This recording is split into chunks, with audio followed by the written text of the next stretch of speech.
Hey Legacy Builders, welcome back to my channel. I am Jen McNeely with JWM Designs and Marketing, and in this video I am going to talk about how to respond to cease and desist letters. So if you've received a letter, if you have gotten a takedown order for someone from your YouTube channel or your Instagram or your Facebook page, continue to watch this video. It is so important and I can't wait to share it with you. If you've ever received a cease and desist letter or a takedown order, it can be really scary. And for a lot of you who are watching this video, you've just started your businesses, maybe you sell on Etsy or your own website, or maybe you do things on Instagram, and so you've gotten a letter and you're like, oh my God, what am I supposed to do with this? It can be pretty scary if you don't know what a cease and desist letter is and the authority that it has and what it can actually make you do and what it can't make you do.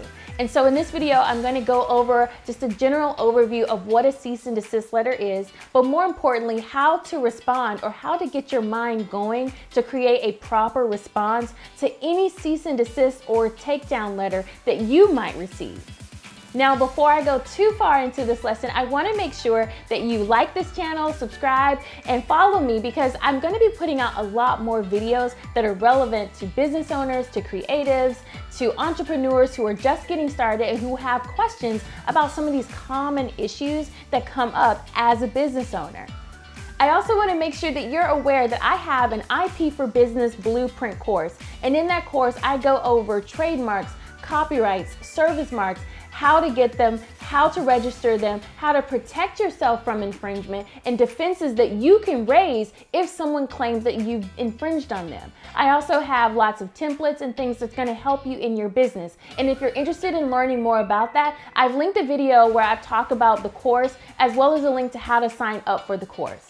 All right, so let's talk about cease and desist letters and how to respond. So why now? Well, one of the main reasons why I'm even doing this video is because I see this quite often. I either have friends who are influencers or who are doing things online, and they have people who copy their videos or copy their likeness and put it on their pages as if it's their own. Or I have people who are selling things on Etsy and they have their stores taken down because they have posted things that are protected materials and they don't understand what they're supposed to do. It is so important when you are a business owner or you're creative or you're doing things online and selling things that you understand what it means to have intellectual property, how to protect it, but how to properly use other people's intellectual property. And so what happens is a lot of times that people get these cease and desist letters, they just totally freak out because they don't know what it means. Like, does that mean the same thing as a lawsuit? And that's a common question that I get. The answer is no. A cease and desist letter is not a lawsuit. They're not the same thing, but usually a lawsuit follows a cease and desist letter if you don't respond properly or if things don't work out. And so that's usually the next step, but the cease and desist letter is always the first step. It's essentially someone saying, hey, stop using my intellectual property, remove it from all of your social media channels. You don't have the right to use it. You don't have the permission. That's what a cease and desist letter is all about. What I like to think of it as more of like a paper tiger. And the reason that it's a paper tiger is because it doesn't have any legal binding authority on you. Someone can just send you a letter and accuse you of infringing. And it doesn't necessarily mean that they're correct. And so that's why when you're responding to it, I want you to go through the steps that I outlined in this video because I want to make sure that you understand what are the best ways or the best approach to responding to a cease and desist letter. Before we go too far in this lesson, I want to make sure you understand that I'm just giving you an explanation of what cease and desist letters and things that you can consider when you're responding.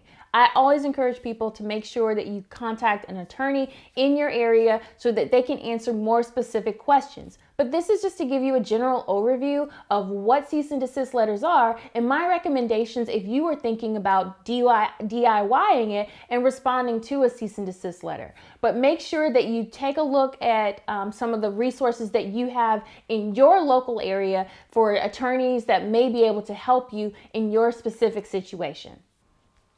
The first thing that you've got to do when you receive a cease and desist letter is to read the thing in its entirety. I know that seems like a logic type thing, but what I mean by that is you need to do the basic who, what, when, where, why, and how. And what I mean is like, who is sending this to you? Is it a company? Is it an individual? Is it a law office? What are they claiming? What are they saying that you did? Did you actually infringe? Are they saying that you copied their video or that you're using something that belongs to them? You need to make sure you understand, what is the letter accusing you of? Why are they sending it? Are they sending it because they saw something that you did that someone else said that you did?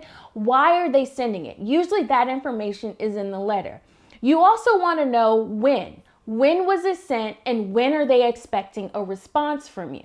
Because a lot of times if you receive a letter and you don't say anything about it, what ends up happening is that the individual who sent the letter may follow up with either another more strongly worded letter, or what they may do is go ahead and file a lawsuit against you if they feel that you're continuing to infringe on them. You also want to know how. How was it sent? Was it sent via email? Was it sent via certified letter? Was it sent via courier? These things all matter, and you'll learn why they matter later on. But the whole point of it is you want to make sure that you read the letter in its entirety. You want to know what's in that letter and what they're claiming. Before I go into some of the things that you need to consider when you're going to respond to a cease and desist letter, just give you a couple things so you know what's actually in the letter. Like I said before, a letter from someone, either their attorney or the person themselves, will usually have just a succinct statement as to who they are, what they're claiming that you've done that infringed on their copyright or trademark, and where they saw it. They're also going to tell you how they own that intellectual property that they're claiming, whether it's registered, they'll give you the registration number, or they'll give you some kind of contact information.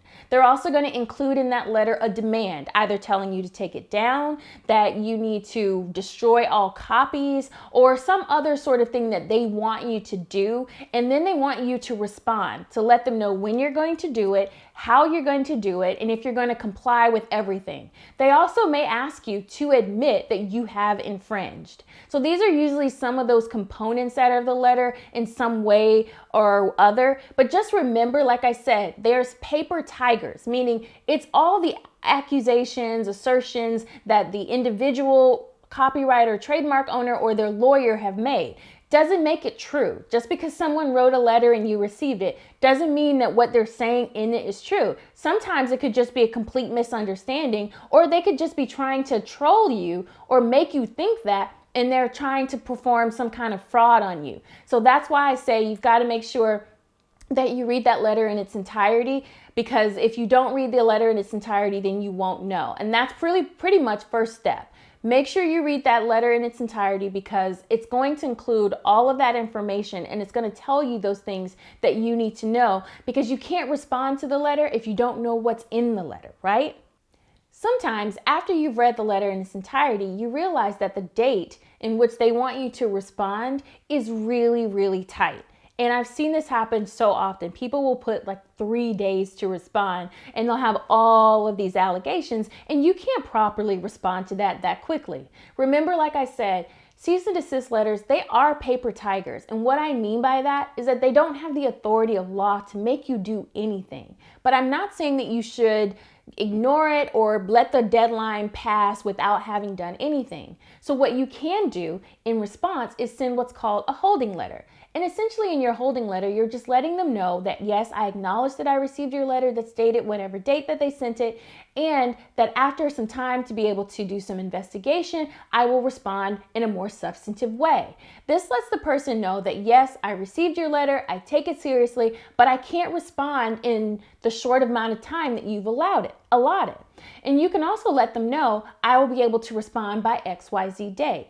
This helps because if that person may be a bit litigious, they may be less likely to go ahead and file a lawsuit, because they're going to give you time to respond to the letter and to be able to give you time to be able to either take down these items if you are infringing, or to be able to respond in a substantive way that may lead to a licensing agreement.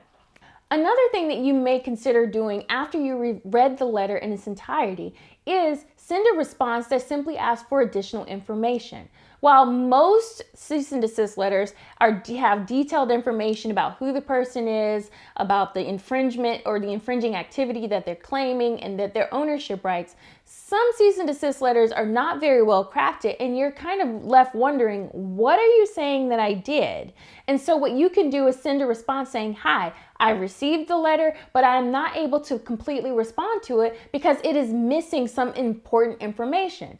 I've seen letters where people have sent them and they didn't even include the name, the attorney sent it, and didn't include the name of the person that they're saying they infringed or what the infringing activity was. And so if you don't have enough information, you can't properly respond. That's why I always say step one, reading the letter in its entirety and completely understanding what they're claiming and who they are.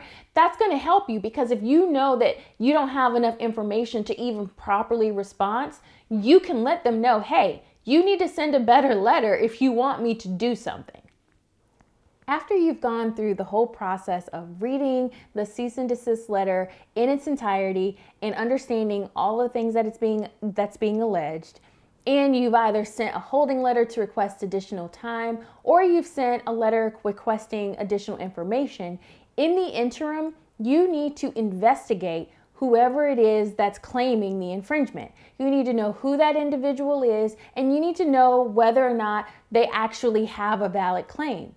The first step in doing that is to go to the U.S. Copyright Office's website and to look to see if they've registered whatever the copyright that they're saying that they've registered that you're infringing on. You need to see if it's registered. This is particular for copyrights because under copyright law, you cannot be sued for copyright infringement if the copyrighted material has not been registered. And so that's always a first step when you receive a notice saying that you are infringing on someone's copyright. You also can check the U.S. Patent and Trademark Office to see if the individual has registered. Now, one of the things I always say is after you've gone through there to see if they're registered federally, and if they're not, check your local or your state registry to see if they're registered there. Also, do a Google search. See if you see this material that's out there. I mean, you know whether or not you've copied. You know whether or not you've taken some material that they're claiming and you're using it as your own, or however that may be. And so what I say is you want to investigate. Make sure they have ownership rights, because here's the biggest thing that I've also noticed. Sometimes people will send you a cease and desist letter and they have no claim to any copyright or to any trademark. They do it nefariously, or some people just don't know that they don't own the right to be able to tell you you can't use X, Y, or Z. And so that's why I always say evaluate the claim. Before you make a clear response, before you make a substantive response, make sure you evaluate whether or not the individual actually has the right to be claiming anything against you. Because there's no point in you going through all the rigmarole of thinking, oh my God, I'm going to get sued. If they don't own the right, they can't ask you to do anything. And so that's why I always say, make sure you do your research, look into who these people are, look at what they're claiming, and to make sure you understand it so that you can get enough information to decide, hey, you know what, maybe I am infringing, but let me see if they're open to getting a licensing agreement. Or I'm not infringing at all because they don't own the rights to tell me I can't use whatever the material is. So now, once you've gotten all the information about who the person is, about the claim itself, you've done your own investigation, you know whether or not it's a valid claim or not, then it's time to actually sit down and write a response. And that can vary depending on whether you're going to admit that you've infringed, or you're going to say, no, I have not infringed, and so these claims are without merit. And so that's one of the first things you have to decide. Have you infringed or have you not? If you have infringed, then you need to decide, do you want to work out some sort of deal with this individual? Meaning, do you want to get a licensing agreement or get some sort of permission to continue to use whatever that material is? Or if you want to just do whatever they ask in the letter and to stop using it and to destroy copies. Those are decisions that you're going to have to make. Now, on the flip side, if you're saying no, the things that you alleged in this letter are not true, or you don't have the right to be able to tell me I can't use whatever the material is, then you need to respond that way. And so what you're going to do then is, when your response letter to that individual, you're going to point out all the things in your research that you found to let you know that they don't have the right to be able to tell you not to be able to use whatever the material they alleged is protected.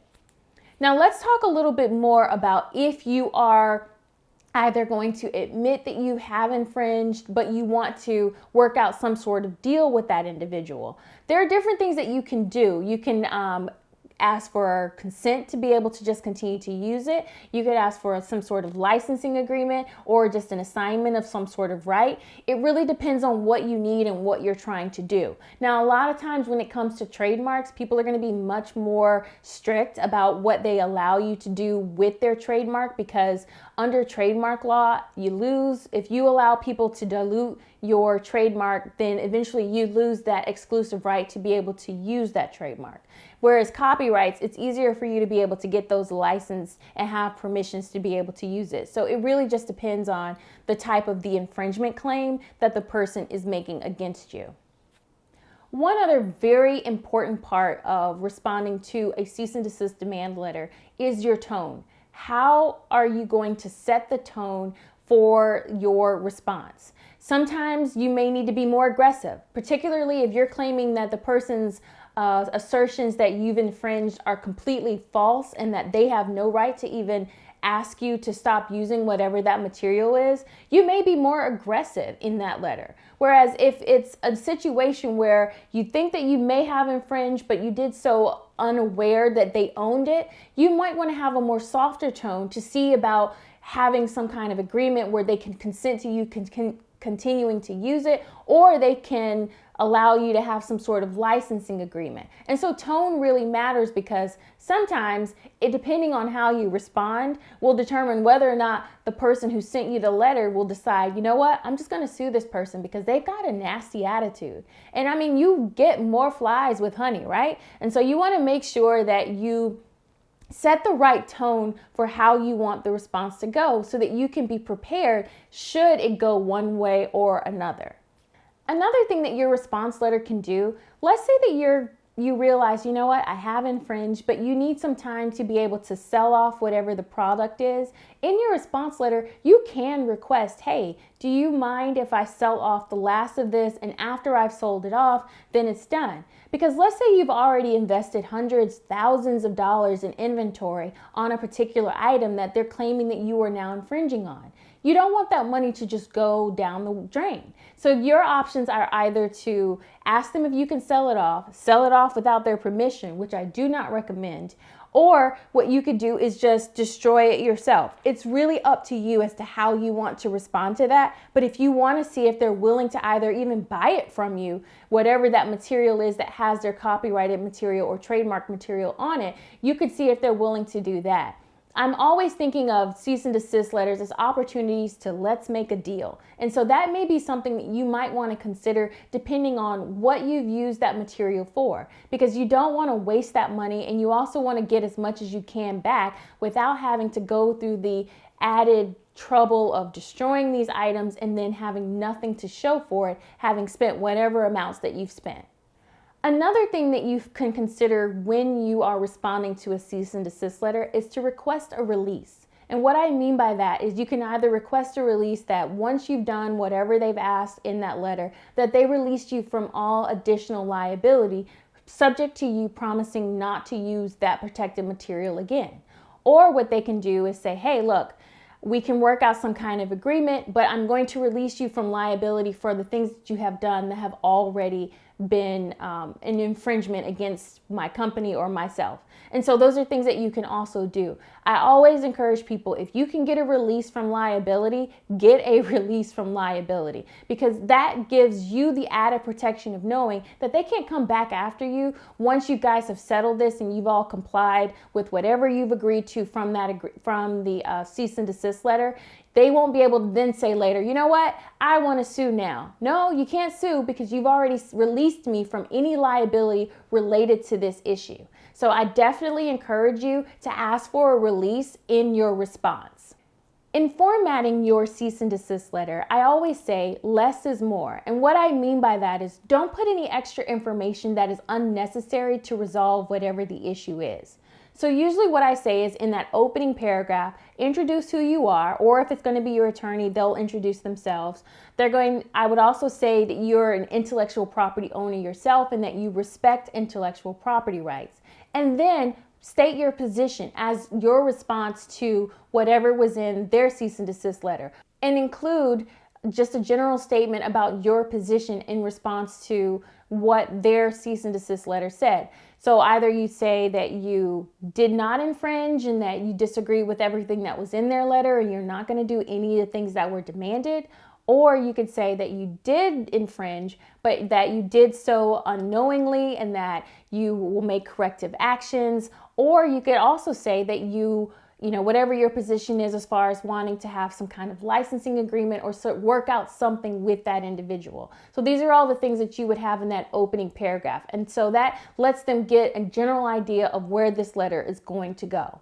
The next few paragraphs should just lay out your backstory as to how you got to that position. Now, if you're going to say that you did not infringe, then you need to go through some of the investigative information that you collected and say why you believe that their claims against you are incorrect and why you have not infringed and why you think that their letter is wrong. I mean, you essentially need to kind of go through some of that information, because one of the things that's going to happen is they're going to decide if they're going to try to pursue a lawsuit after that. And so if you've put enough of information in your response that says, hey, you don't have the right to be able to come after me, that may keep them from deciding to continue to pursue their claims any further.